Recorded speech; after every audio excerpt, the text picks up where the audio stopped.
Okay, well, Robert Sockin is with us. He's global economist at Citi. Robert, great to have you with us here. Thank you very much for your time. Now, I just want to start with, of course, with what Powell said last night, and I'll get to that in just a bit, but just the US political scenario and how that has changed and whether US markets are paying attention to it, with some saying and some polls indicating that Trump is in the lead. It's still, I guess, early because elections are in November. What is do markets like it? Do stock markets like it and bond markets like it, or does one like it and the other not so much? Just your sense.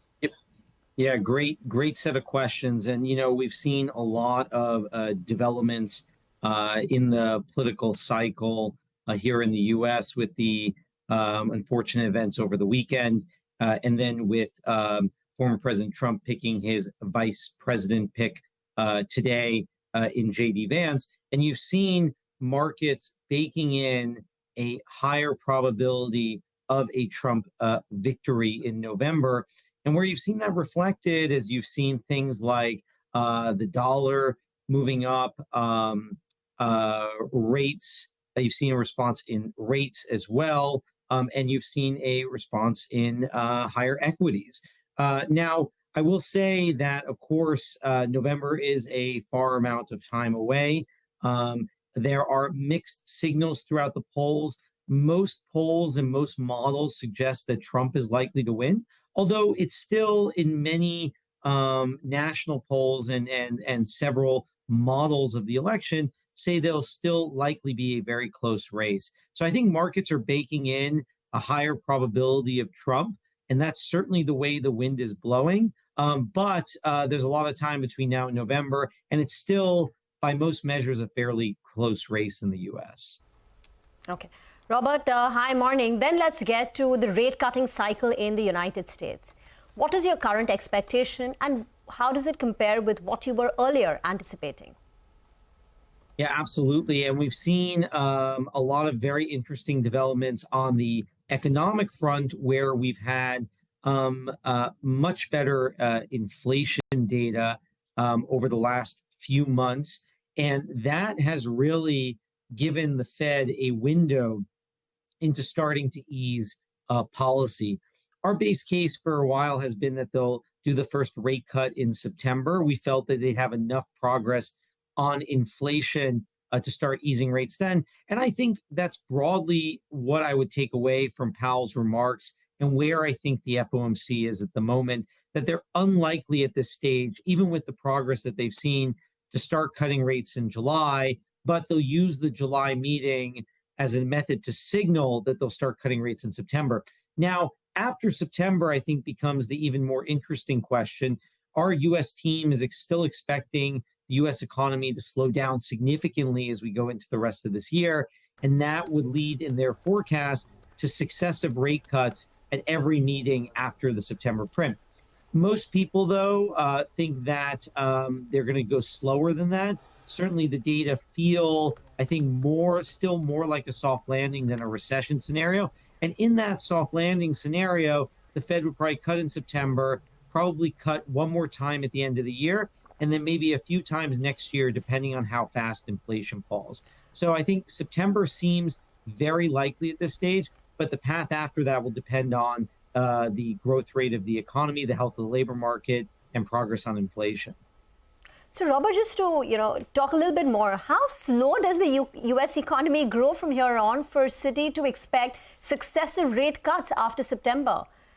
Are we talking about a recession? What is it that you're expecting?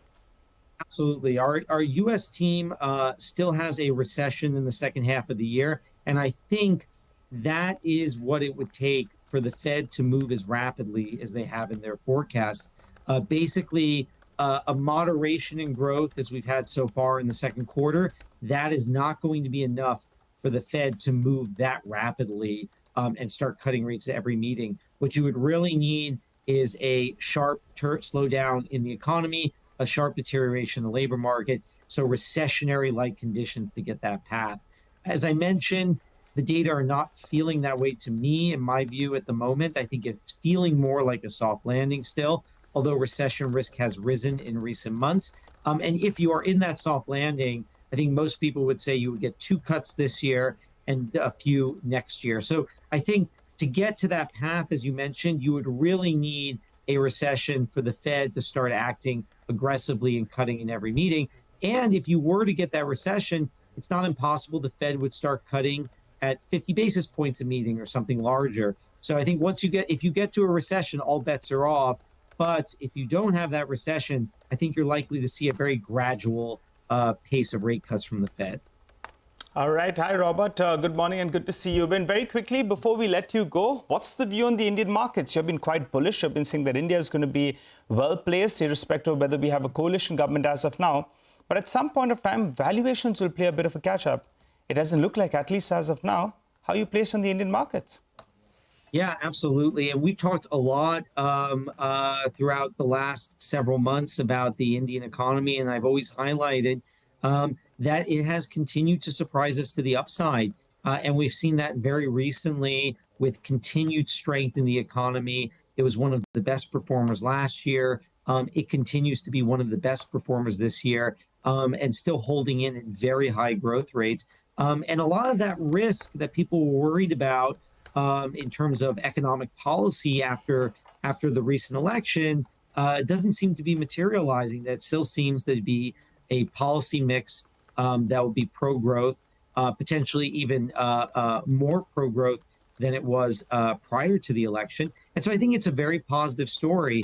And then we've talked about many of those other longer-term factors that support India, like much more favorable demographics than other emerging markets and certainly than other developed markets. And so I think, as you said, the valuations have looked high for some time, but they've continued to attract investor flows, and you've seen continued strength in those markets. So I think, again, it still is a very attractive place for investment. I think it's going to continue to be an economy that performs very well and probably continues to surprise us with its resilience.